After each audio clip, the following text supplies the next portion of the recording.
Hello my dear student, welcome to my YouTube channel Shiksha with Asha. आज मैं आप सभी को वोकैबलरी पढ़ाऊंगी, जिसमें हम पहले ही 4 पार्ट देख चुके हैं। जिन बच्चों ने मेरी वीडियो वोकैबलरी की नहीं देखी है, कृपया 1 से लेकर 4 पार्ट वो देख सकते हैं, जो सबसे इम्पोर्टेंट होते हैं एचसीसी के लिए, सीजीएल के लिए, अनेक प्रकार से बहुत उपयोगी होते हैं। तो आइए हम देखते हैं। तो सबसे पहले इंपॉर्टेंट वर्ड्स मीनिंग कौन सी है? एमेनेबल। एमेनेबल का मतलब होता है जिसे आसानी से हम समझा सकें, अंडरस्टैंड कर सकें। AMENABLE, एमेनेबल। नेक्स्ट है हमारा एमनेस्टी का मतलब होता है सरकार द्वारा दिया जाने वाला क्षमादान। जो सरकार किसी को माफ़ करती है उसे एमनेस्टी कहते हैं।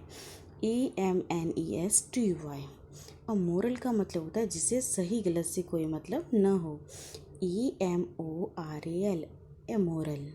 अमोरफोसिस का मतलब होता है जिसका रूप स्पष्ट ना हो, कि वो कैसा किस आकार का वो हमें ना पता हो। AMORPHOUS, अमोरफोसिस। नेक्स्ट है एम्फीबियन, जो आसानी हो, जो पानी और स्थल दोनों में जीवित रहते हो। तो EMPHIBIAN, एम्फीबियन। आई होप कि आपको ये समझ आ गए होंगे। Important words meaning for CGL, SSC, ND, SFC, all government exam. एमेनेबल होता है जिसे हम आसानी से समझा सकते हैं। एमनेस्टी का मतलब होता है सरकार द्वारा दिया जाने वाला क्षमादान। और मोरल का मतलब होता है जिससे सही गलत में कोई मतलब न हो। अमोरफोसिस का मतलब होता है जिसका रूप स्पष्ट न हो। एम्फीबियन का मतलब होता है जो पानी और स्थल दोनों में जीवित रह सके, ऐसे जंतु।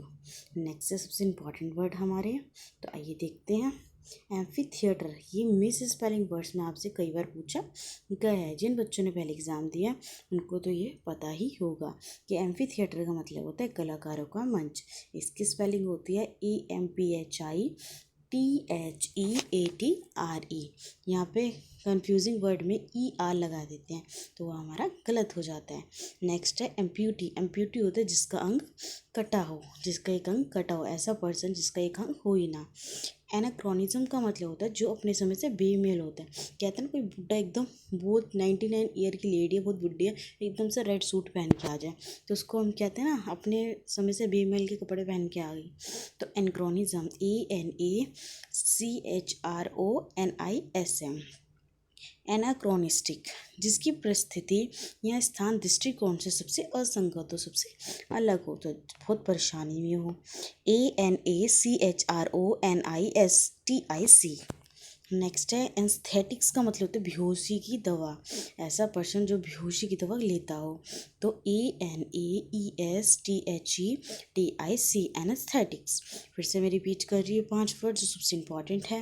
एम्फी थिएटर, AMPHITHEATRE, कलाकार का मंच। एम्पिटी का मतलब होता है व्यक्ति जिसका अंग कटा हो, ऐसा व्यक्ति, उसे एम्पिटी कहते हैं। EMPUTEE।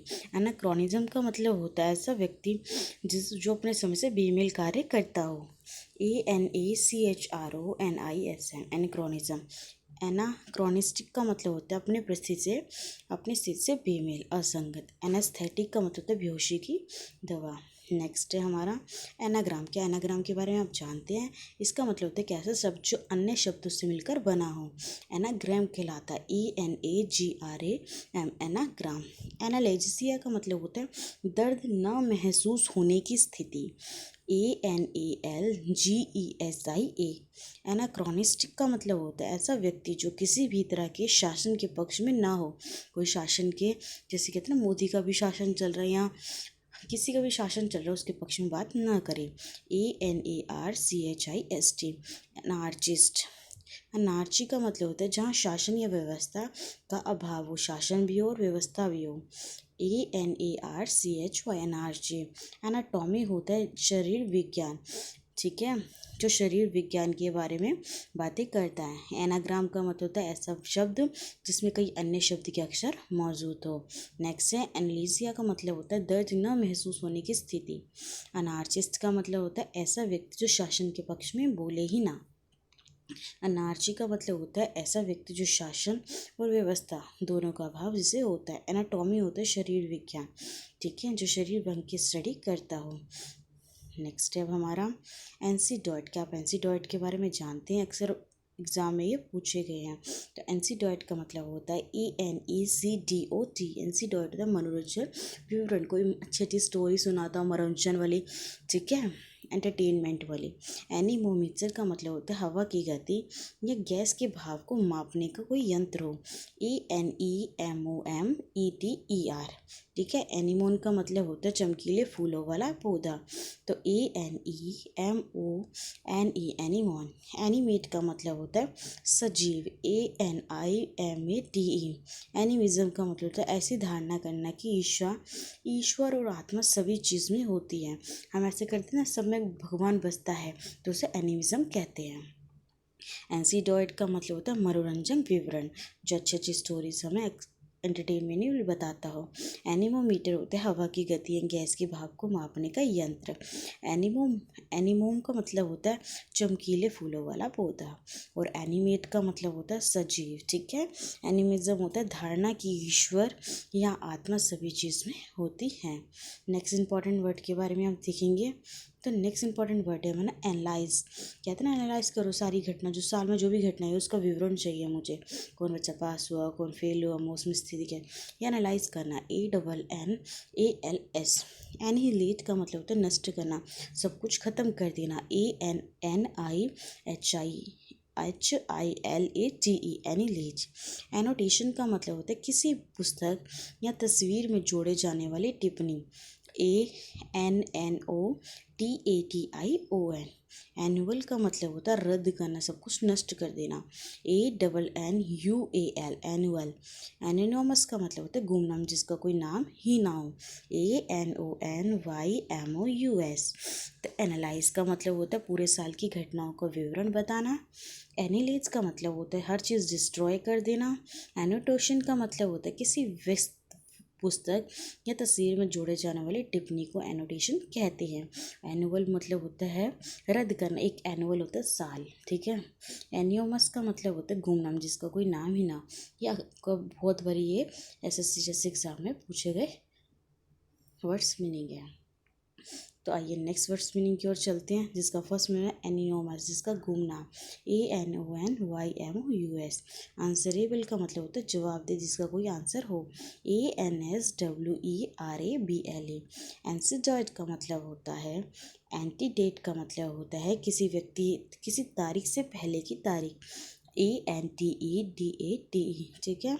एंटी मैरिडन का मतलब होता है रात्रि के 12 बजे से लेकर दिन के 12 बजे तक के समय को एंटी मैरिडन कहते हैं। ANTEMERIDIEM।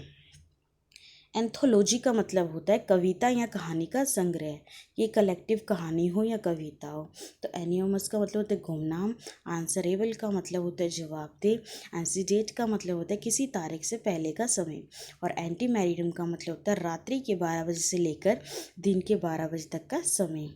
एंथ्रोपोलॉजी का मतलब होता है कविता या कहानी का कोई संग्रह होता है, तो उसे हम ये कहते हैं। तो आइए वर्ड्स मीनिंग की ओर चलते हैं। और नेक्स्ट है हमारा वर्ड्स मीनिंग एंथ्रोपॉइड, मानव की तरह प्रतीत होने वाला, जो मानव की तरह दिखाई देता है। ANTHROPOID। एंथ्रोपोलॉजिस्ट का मतलब होता है मानव शास्त्री, जो मानव के बारे में स्टडी करता है। ANTHROPOLOGIST। एंटीबॉडी का मतलब होता है रोग प्रतिरोग, जो हमारे रोग को बचाते हैं। जैसे हमें फीवर हो गया, हम दवाई खा लें तो हमारे लिए वो एंटीबॉडी का काम करती है। एंटीडॉइड का मतलब है किसी जहरीले चीज़ के असर को काटने वाली दवा। ANTIDODE। एंटीजन होता है रोग प्रतिरोग की सक्रिय करने वाली बाहरी तत्व, ठीक है। एंथ्रोपॉइड का मतलब है मानव की तरह प्रतीत होने वाला। एंथ्रोपोलॉजिस्ट का मतलब है मानव शास्त्री। एंटीबॉडी का मतलब होता है रोग प्रतिरोग। एंटीडॉइड का मतलब होता है किसी जहरीली चीज़ के असर को काटने वाली दवा। एंटीजन का मतलब होता है रोग प्रतिरोग को सक्रिय करने वाली बाहरी तत्व। नेक्स्ट की ओर चलते हैं, जिसमें हमारा अब एंटीक्यू होता है प्राचीन। ANTIQUE। अपार्थेडी का मतलब होता है भेदभाव करना, डिस्क्रिमिनेशन करना। APARTHEIT। एपाथी का मतलब होता है किसी चीज़ की उदासीनता, मतलब दुख होना, उसमें कोई टेस्ट ना होना। एफोरिज्म का मतलब होता है सच्चाई व्यक्त करने वाला कथन, ऐसी स्टेटमेंट जिससे हमें सच्चाई के बारे में पता चले। APHORISM। एफ्रोडिसियक मतलब होता है काम भावना बढ़ाने वाला पदार्थ। तो आइए इसके बारे में दोबारा अगेन रीड करते हैं। एंटिक्यू का मतलब होता है प्राचीन, बहुत पुराना। अपार्थेडी का मतलब डिस्क्रिमिनेशन, भेदभाव करना। अपाथी का मतलब होता है किसी चीज़ की उदासीनता। एफोरिज्म का मतलब होता है सच्चाई व्यक्त करने वाला कथन। एफ्रोडिसिक का मतलब होता है काम भावना बढ़ाने वाला पदार्थ। आइए नेक्स्ट के बारे में जानते हैं। सबसे इंपॉर्टेंट, बहुत बड़ी एग्जामिनर ने ये बहुत बड़ी पूछा एसएससी जैसे क्वेश्चन में, तो सबसे इंपॉर्टेंट और फेवरेट वर्ड्स है इनका। अपियरी का मतलब होता है जहाँ मधुमक्खियों को रखती हैं। APIARY अपियरी। एपोप्लेक्सी का मतलब होता है मूर्छित की बीमारी की, बेहोशी की टाइम पीरियड। तो APOPLEXY एपोप्लेक्सी। एपोप्लेक्सी। अपोस्टल का मतलब होता है किसी सिद्धांत पर विश्वास करना, मतलब स्ट्रॉन्गर बिलीव करना। और एक अपोस्टल का मतलब होता है किसी अभियान का प्रचार करना, किसी मतलब किसी रिलीजियस का प्रचार करे तो उसे अपोस्टल कहते हैं। APOSTLE। एपोलोट का मतलब होता है प्रशंसा करना, किसी की हम तारीफ करते हैं। APPLAUD। अगेन रिपीट कर रही हूँ। अपेरी होता है जहाँ मधुमक्खियों को रखते हैं। एपोप्लेक्सी का मतलब होता है मूर्छित होने की बीमारी, मूर्छों की बीमारी, ठीक है, मतलब कोई बेहोश हो जाता है, जैसे हमारे लक्ष्मण जी हुए थे। अपोस्टल का मतलब होता है किसी पर स्ट्रॉन्ग बिलीव करना। अपोस्टल का मतलब होता है किसी का प्रचार करना। एपोल्यूट का मतलब होता है प्रशंसा करना, किसी की तारीफ करना। नेक्स्ट है हमारा अपार्जल का मतलब होता है मूल्यांकन करना। APPRAISAL मूल्यांकन करना, किसी की वैल्यू को स्पष्ट करना। अप्रेंटाइज का मतलब होता है जो किसी के साथ काम करके कोई गुण सीखता हो। APPRENTICE। एक्वेरियम का मतलब होता है मछली घर। AQUARIUM। एक्वेटिक का मतलब होता है जलीय जीव जो जल में भी रहते हैं, वह जीव जो जल में पाए जाते हैं। अरेबल का मतलब होता है कृषि जो भी कार्य करते हैं, फसल उगाना, वो सब इसमें आता है। तो अप्रेजल का मतलब होता है APPRAISAL मूल्यांकन करना, किसी की वैल्यू को स्पष्ट करना। अप्रेंटाइज का मतलब होता है जो किसी के साथ काम करके कोई गुण सीखता हो। एक्वेरियम का मतलब होता है मछली घर, जहाँ पे मछलियों को रखा जाता है। सबसे फेवरेट है ये एसएससी का। तो AQUARIUM एक्वेरियम। एक्वेटिक का मतलब होता है जलीय जीव, जहाँ पे जल में जीव रहते हो। अरेबल का मतलब होता है कृषि योग्य कार्य करने वाला। ARABLE कृषि योग्य कार्य करने वाला। आई होप कि मेरी आपको वोकेबलरी समझ आ रही होगी। जिस बच्चे को किसी चीज़ में भी प्रॉब्लम हो तो प्लीज़ कमेंट बॉक्स में मुझे कमेंट करके बताइएगा। यदि किसी बच्चे को इससे अनेक वोकेबलरी को पढ़ना हो, समझना हो, ये जितनी मैंने पहले वीडियो बनाई है 1 से लेकर 4 तक, उसमें कोई डाउट हो तो प्लीज़ कमेंट बॉक्स में बताइएगा। तो thank you watching my YouTube channel Shiksha with Asha. Thank you so much.